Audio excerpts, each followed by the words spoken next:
Megastar Chiranjeevi కొత్త Telugu Sankranti cinema మనశంకర Varaprasad గారు release అయి నిన్న బుధవారంతో 17 రోజులు కంప్లీట్ అయింది. ఈ 17 రోజుల గ్రాస్ కలెక్షన్స్ చూస్తే తెలుగు రాష్ట్రాల్లో ఈ సినిమా 215 కోట్లు గ్రాస్ కలెక్ట్ చేస్తే కర్ణాటక మరియు ఓవర్సీస్ నుంచి 69 కోట్లు గ్రాస్ వచ్చింది. అలా టోటల్గా 17 రోజుల్లో చిరంజీవి సినిమా 284 కోట్లు గ్రాస్ కలెక్ట్ చేసింది. ఇక ఈ 284 కోట్ల గ్రాస్లో థియేటర్ల రెంట్లు, గవర్నమెంట్ ట్యాక్సులు, ఖర్చులన్నీ పోను డిస్ట్రిబ్యూటర్ షేర్ వచ్చేసి 173 కోట్లు ఉంది. ఈ సినిమా బడ్జెట్ 200 కోట్లు అయితే 120 కోట్లకు డిస్ట్రిబ్యూటర్లకు అమ్మారు.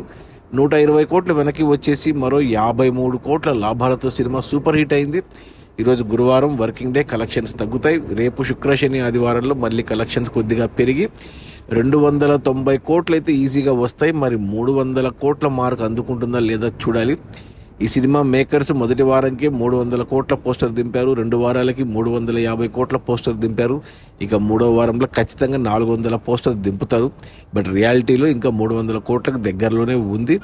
లాస్ట్ ఇయర్ సంక్రాంతికి వచ్చిన సంక్రాంతికి వస్తుందా 300 కోట్ల గ్రాస్ కలెక్ట్ చేసి కొత్త బెంచ్ మార్క్ రీజనల్ సినిమాగా సెట్ చేస్తే ఆ బెంచ్ మార్కునే అందుకోగలుగుతుంది చిరంజీవి సినిమా. దాన్ని మించి వెళ్ళడం కష్టమే.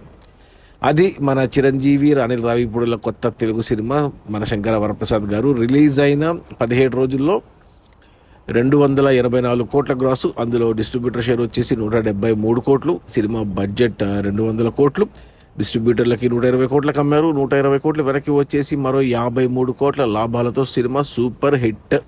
Okay, bye.